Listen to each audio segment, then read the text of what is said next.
Parents made me give all my birthday money to brother because he's struggling. From age 10 to 17, I spent my childhood broke while he got high. Now he wants help, and I can't stop laughing. Hey Reddit, this one's been building for years, and I finally get to share the payoff. My parents forced me to hand over every cent of birthday money from age 10 to 17, so my older brother could get by. Turns out he was spending it on substances while I wore thrift store clothes and packed the same sandwich for lunch every day. Fast forward to now, and he's begging for help. My response? Absolutely not. But let me start from the beginning, because the setup makes the ending so much sweeter. I'm Jake, 31 years old, and I work as a senior maintenance supervisor for a commercial property management company in Phoenix. Not glamorous, but it pays well. I oversee maintenance operations for 12 office buildings across the metro area, manage a crew of 18 people, and pull down about $78,000 a year plus performance bonuses.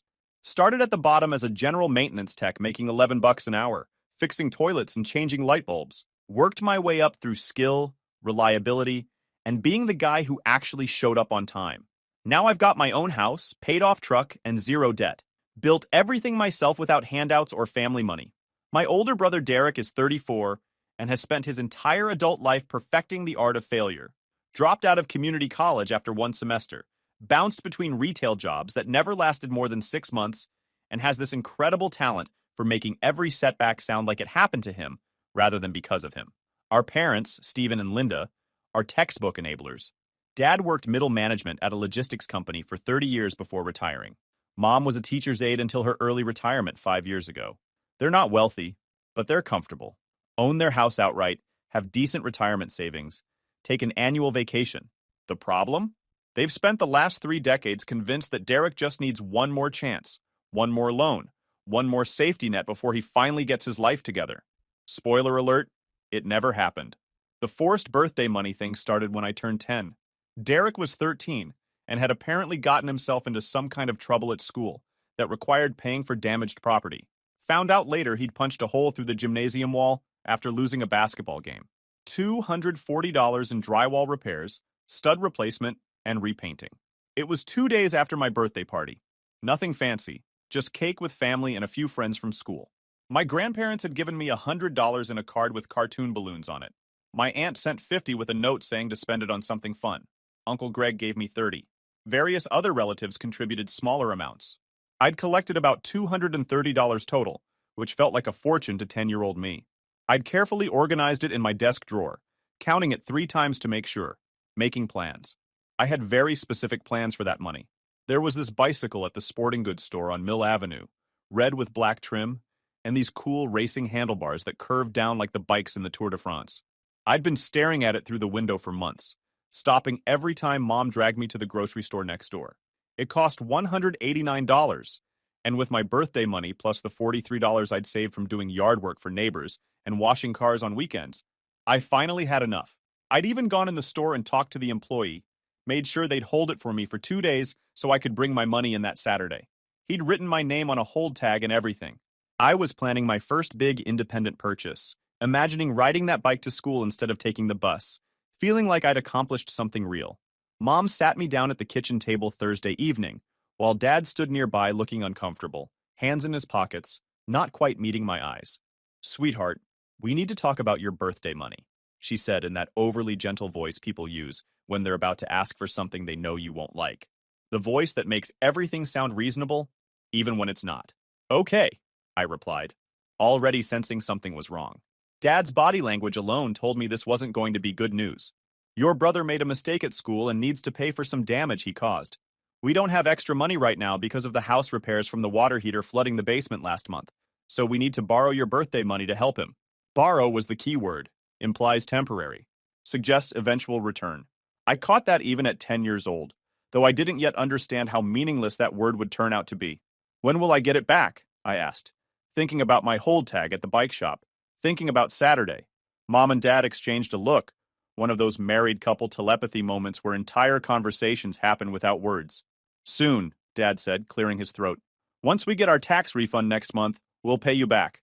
Promise." I was 10. I believed them. Believed in promises and family, and that grown-ups meant what they said. Handed over the money without much protest. Just disappointed that the bicycle would have to wait another few months. I remember putting all those bills and coins in an envelope, carefully writing Derek's name on it, feeling very mature about helping family even though my stomach felt like I'd swallowed rocks. Saturday came, and I had to call the bike shop and tell them I couldn't buy the bike after all. The employee sounded confused since I'd been so excited 2 days earlier. I mumbled something about plans changing and hung up before my voice could crack. Watched through the store window the next week as someone else bought that red bicycle.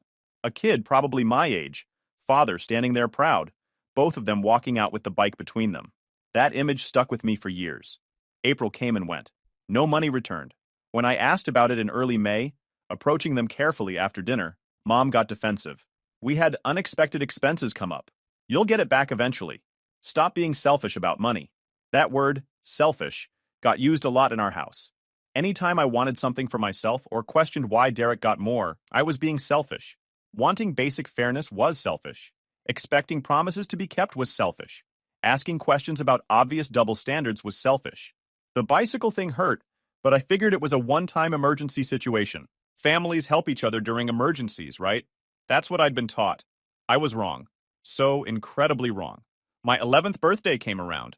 This time I collected about $170 from relatives, though I noticed Grandpa's envelope felt thinner than usual.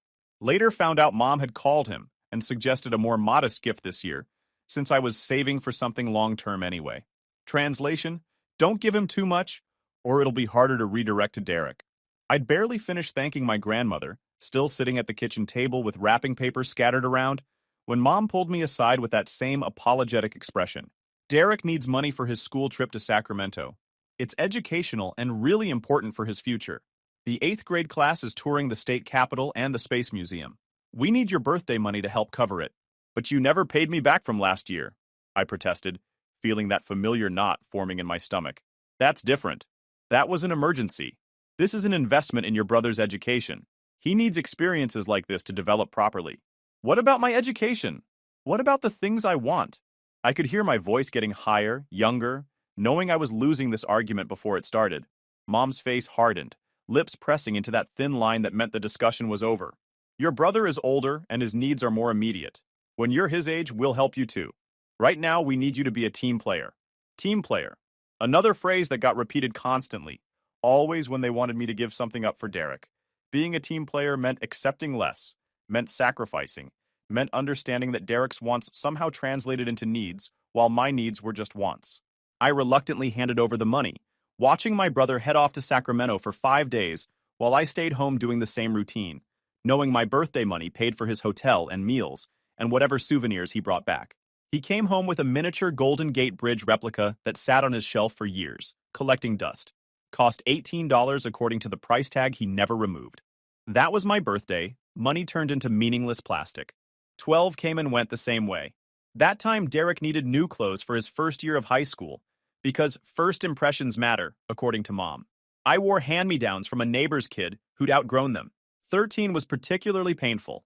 I'd collected almost $250, the most I'd ever gotten, because it was a milestone birthday, and relatives were being generous. Derek needed money for car insurance, since he'd just gotten his license. My birthday funded 6 months of his insurance premiums, so he could drive to his part-time job that he quit after 3 weeks because the manager didn't respect him. At 14, I stopped even hoping to keep my birthday money. The routine was automatic. Relatives would hand me cash or checks, I'd say thank you, and within 48 hours it would be in Derek's pocket for whatever his latest emergency happened to be. That year it was textbooks for community college classes he never attended. $310 for books that sat unopened in his room for 2 semesters before he sold them back for $60. 15. Derek's car needed new brakes. My birthday money covered the repair plus an oil change and tire rotation. 16. Derek needed money to take his girlfriend to homecoming. Tickets, dinner, pictures, corsage, all funded by my 16th birthday money while I spent the evening at home watching basic cable. 17. Derek's final birthday heist was $212 that went toward fixing his car stereo that he'd blown out by playing music too loud. Not safety equipment, not necessities. His entertainment system. This pattern continued every single year until I turned 18. Birthday after birthday, every dollar from relatives got redirected to Derek for various necessities. School supplies he barely used. Car insurance he needed because Mom and Dad couldn't say no to buying him a car. Community college tuition he squandered. emergency expenses that seemed to happen with suspicious frequency right around my birthday every year. By age 14, I stopped even counting my birthday money, stopped hoping, stopped caring. The routine was automatic and depressing. Relatives would hand me cash or checks with genuine smiles and birthday wishes. I'd say thank you while knowing none of it would still be mine by Monday, and within 48 hours, it would be in Derek's pocket for whatever his latest crisis happened to be. What made it infinitely worse was watching how he spent money, while I had nothing. While my birthday cash funded his lifestyle, I wore the same pair of jeans for 2 years straight, patched at the knees with iron-on denim squares that didn't quite match the faded blue. My shoes had holes in the soles that I covered with cardboard cut from cereal boxes, replacing the cardboard every few days when it wore through or got wet. I packed peanut butter sandwiches for lunch every day through middle school and high school because that's what we could afford. Or rather, what was left after funding Derek's lifestyle. The peanut butter thing became a running joke among kids at school, though not a kind one. "Hey Jake, let me guess what you're having for lunch today," became a regular taunt in the cafeteria. I'd sit there eating my sandwich on generic white bread, drinking water from the fountain because we couldn't afford to send juice boxes or sodas, watching other kids trade snacks and complain about their boring lunches, while I had the same thing every single day for 7 years straight. Meanwhile, Derek always had money for new video games. I'd come home from school to find him setting up whatever the latest release was, having dropped $60 without a second thought. Concert tickets, $40 to $80 each, multiple times a year, while I'd never been to a single concert. Restaurant meals with friends at places that cost $20 or $30 per person, while I ate ramen noodles for dinner 4 nights a week. I'd see him come home with bags from the mall, new jeans, name-brand shoes, graphic tees from stores that priced a single shirt at what I spent on clothing in an entire year. He'd toss the bags on his bed, and half the clothes would sit there with tags on for weeks before he'd decide he didn't actually like them after all. The contrast was impossible to miss, yet somehow my parents remained completely blind to it. When Derek complained about being bored, they'd slip him $20 for the movies. When I mentioned needing new shoes because I could feel the pavement through the soles, Mom would say we'd look when things aren't so tight financially, which was apparently code for never. One particularly stark example happened the Christmas I was 15. The tree was decorated, lights twinkling, the scene looking like something from a normal family holiday. Presents started getting distributed, and the disparity was laughable if it wasn't so depressing. I got 3 presents total: a pack of socks in a color I didn't like, a used paperback book from the thrift store that smelled like basement mildew, and a calculator for school that was actually something I needed anyway. Total value of my gifts: maybe $25 if I was being generous with the estimate. Derek's pile filled half the living room. Literally. New gaming console still in the box, easily $400. Laptop computer, another $800 at least. 3 pairs of name-brand shoes stacked in their boxes. Designer jeans still creased from the store. New winter coat, gift cards to restaurants and stores totaling probably $200 based on the denominations I could see on the cards. Watched him open present after present while I sat there with my 3 items trying to look grateful. When I pointed out the disparity, Dad said Derek needed those things because he was establishing himself and building his professional image. Professional image? The guy worked part-time at a gas station and called in sick twice a week. But I kept my mouth shut most of the time. Complaining got me labeled as jealous or selfish. Easier to just accept it and focus on getting through high school so I could escape. The summer I turned 16, I got my first real job at a local hardware store. Started making $8.50 an hour, working 20 hours a week during summer and 15 during the school year. Finally had my own money that my parents couldn't claim was needed for family emergencies. Except they tried. First paycheck came, about $240 after taxes. I deposited it in a checking account I'd opened with Mom as a cosigner since I was underage. 2 days later, $150 was gone. I called the bank, panicking that my account had been hacked. The representative explained that my cosigner had withdrawn the money. Confronted Mom that evening. She didn't even look apologetic. Derek's car needed new tires. It's a safety issue. We borrowed from your account and we'll pay you back. That's my money. I earned that. And you're living in our house, eating our food, using our electricity. Consider it contributing to the household. Derek lives here too and uses way more than me. Why doesn't he contribute? Your brother is going through a difficult transition period. He needs support right now. Difficult transition period. He was 23 and working part-time while living rent-free at home. After that incident, I opened a savings account at a different bank. Didn't tell my parents, just had my paychecks deposited there. Started keeping my debit card hidden in my school locker because mom had a habit of going through my room. For the next 2 years, I worked every shift I could get, saved aggressively, ate free breadsticks at work during my breaks instead of buying lunch, wore the same rotation of clothes until they literally fell apart, didn't go to movies or concerts or do anything that cost money. By the time I graduated high school, I had saved almost $4,000. My plan was to get a cheap apartment with roommates and start working full-time in maintenance since I'd learned basic repairs from my hardware store job. 2 weeks before graduation, Derek totaled his car. Not mechanical failure or bad weather. He fell asleep at the wheel after being up for 36 hours straight doing who knows what. Walked away with minor injuries, but the car was destroyed and he didn't have insurance because he'd let it lapse. Parents called a family meeting.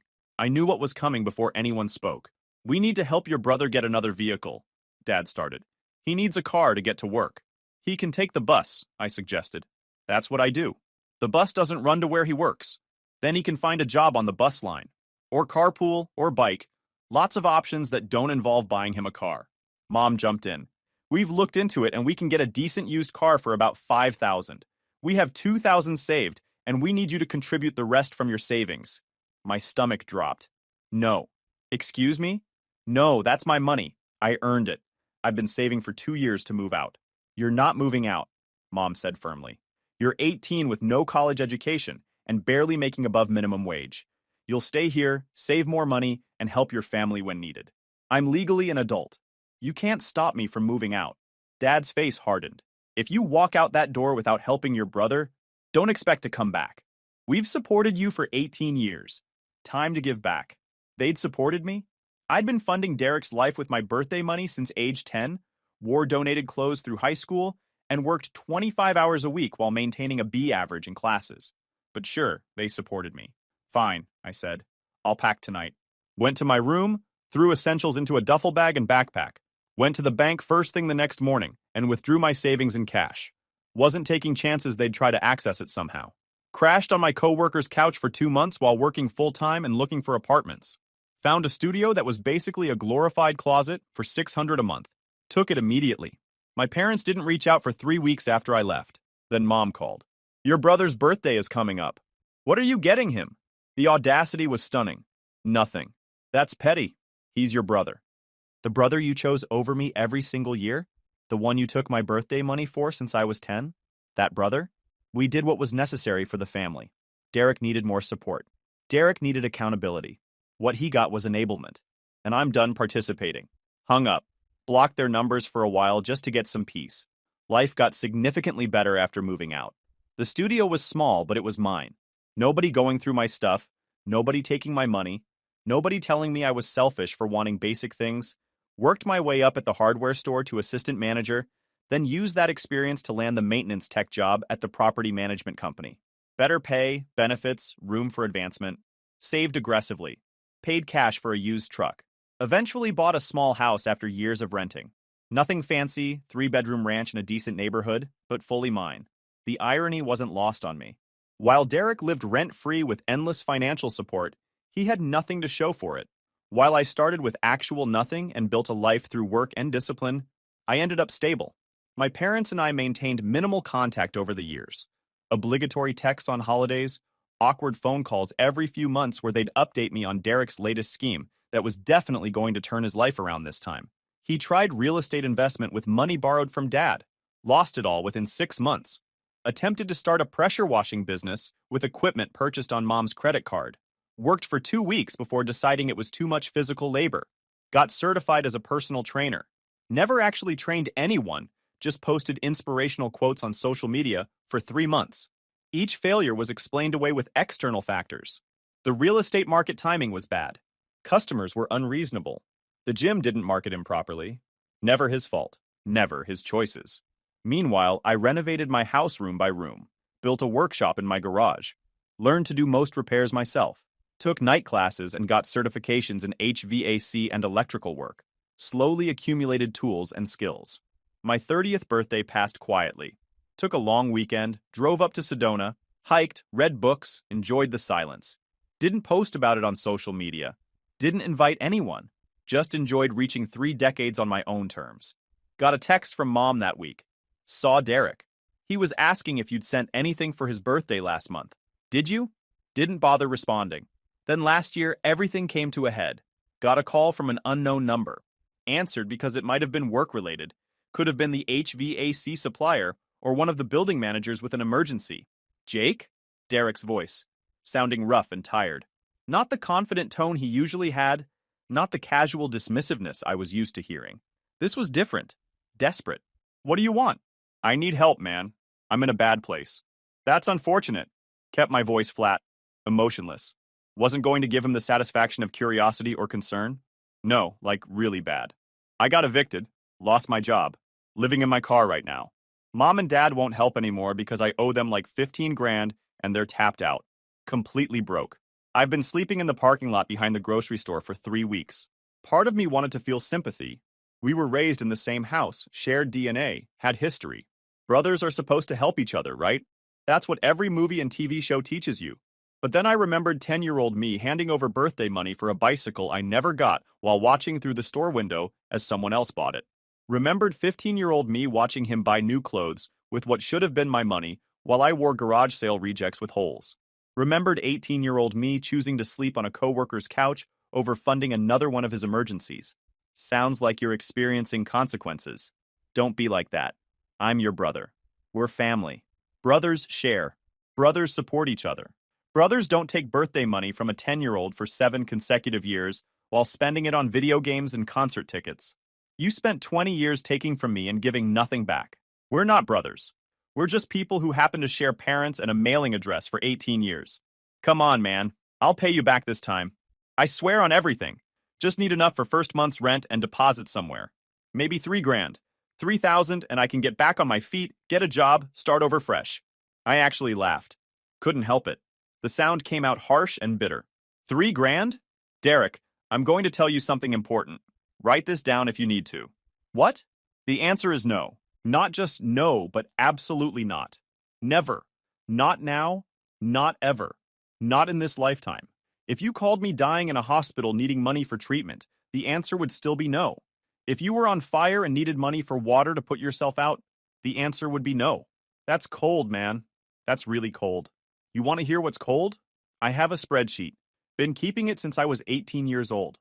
Every birthday from age 10 to 17, I tracked how much money relatives gave me.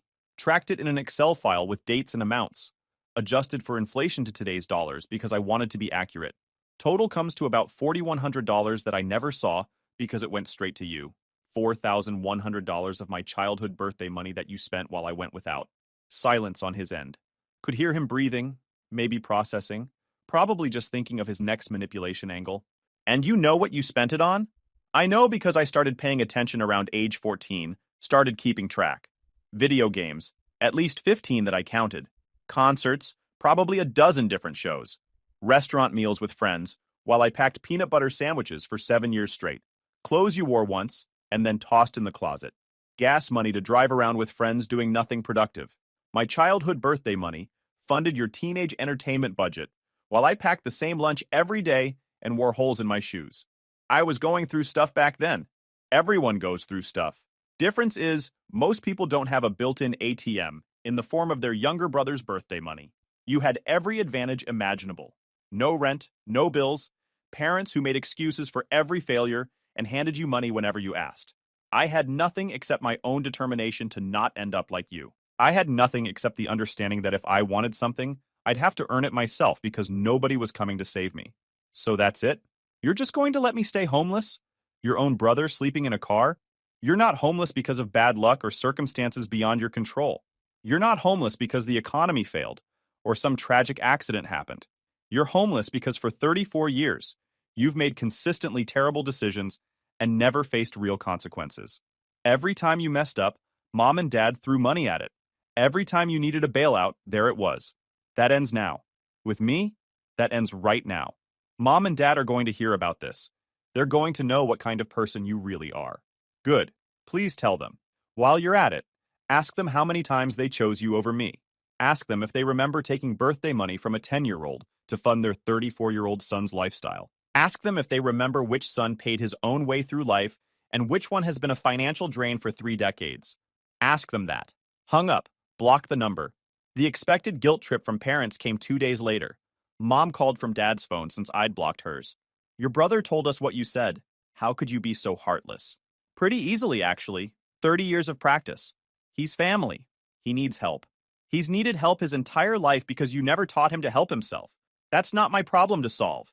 We raised you better than this. That line made something snap. No, you didn't. You raised Derek to believe the world owed him everything. You raised me to believe I was selfish for wanting anything. The difference is I learned the actual lesson, that nobody owes you anything, and if you want something, you work for it. If you don't help him, we're done. No more family. We stopped being family when you took my bicycle money at age 10. Everything since then has just been going through the motions. So if you're looking for permission to officially cut ties, consider this it. You're going to regret this. The only thing I regret is not standing up for myself sooner. Have a nice life. Block that number too. The aftermath was predictable. Extended family members started reaching out. My aunt, Mom's sister, called to tell me I was being cruel. My grandmother sent a guilt-laden email about forgiveness and Christian charity. A cousin I barely knew messaged me on social media about family obligations. Responded to exactly none of them. If they cared so much about Derek's situation, they were welcome to help him themselves. Did some digging through mutual acquaintances and social media? Turns out Derek's bad place was entirely self-inflicted. He'd been fired from his last job for showing up under the influence. The eviction happened because he hadn't paid rent in 4 months, spending the money on other things instead. The reason Mom and Dad finally cut him off financially? He'd stolen checks from Dad's desk and forged signatures to pay for purchases. They'd threatened legal action if he did it again. This wasn't a good person hit by bad luck. This was someone who'd had every opportunity, every advantage, every safety net, and still managed to crash and burn through pure selfishness and terrible decision-making. Around month 3 of the family silence, I got a Facebook message from Derek's ex-girlfriend, someone he'd dated briefly 2 years earlier. Hey, I heard through friends about the situation with Derek. Just wanted you to know you made the right call. He borrowed $500 from me 2 years ago for emergency car repairs that never happened. Spent it on other stuff, never paid me back. When I asked about it, he blocked me everywhere. He's good at making people feel guilty for his problems. Got a few more messages like that over the following weeks. Ex-roommates he'd stiffed on utilities. Friends he'd borrowed from and never repaid. Former co-workers who covered his shifts without reciprocation. Pattern was consistent. Derek took, made promises, disappeared when accountability arrived. 6 months after our last conversation, got another call from an unknown number. Against my better judgment, I answered it. Jake, it's Dad. What do you want? Just wanted to update you. Derek's situation hasn't improved. He's living in a shelter now. Your mother cries about it every day. That's unfortunate. Is that all you have to say? What would you like me to say? That I'm thrilled my brother is in a shelter? I'm not, but I'm also not responsible for the choices that led him there. We're trying to get him into a program. It costs money. Then I hope you can afford it. We can't. Already gave him everything we could. Borrowed against the house equity. Cleaned out our emergency fund. We're broke because of trying to help him. The lack of self-awareness was staggering. You're broke because you spent 30 years throwing money at someone who refused to change. That's not help. That's enabling. We did what parents do. We supported our child. You had 2 children. Supported one. Exploited the other. Those aren't the same thing. Long silence. Then Dad said something I wasn't expecting. You're right. What? You're right. Your mother won't admit it, but you're right. We did choose Derek over you. Repeatedly.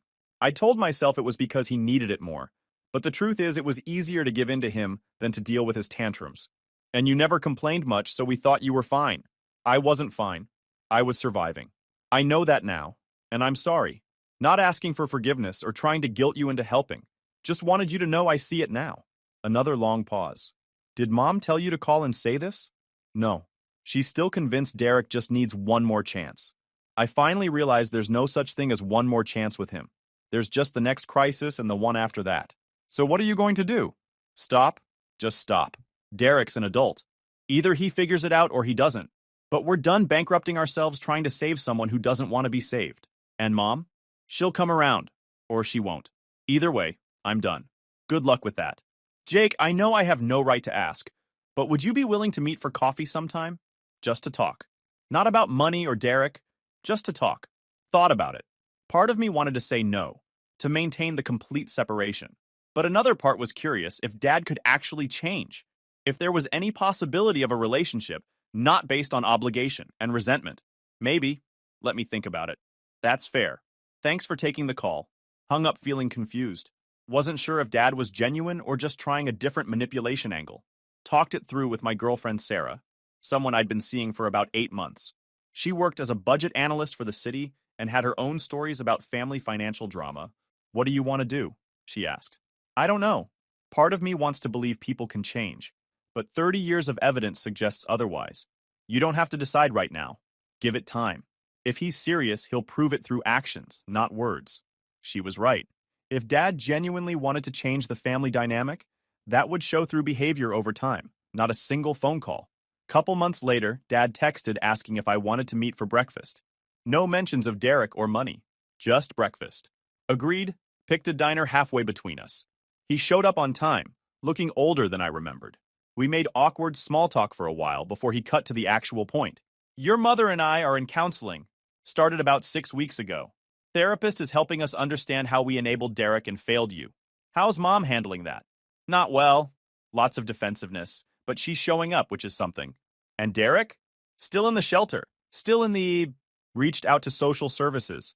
They connected him with a program that offers job training and transitional housing if he stays clean and follows the rules. Will he? I don't know. For the first time in my life, I'm okay with not knowing. His choices are his own now. We talked for another hour. Not about family drama, just life. My work, his retirement plans. Neutral topics that didn't require navigating decades of dysfunction. It wasn't comfortable, but it wasn't hostile either.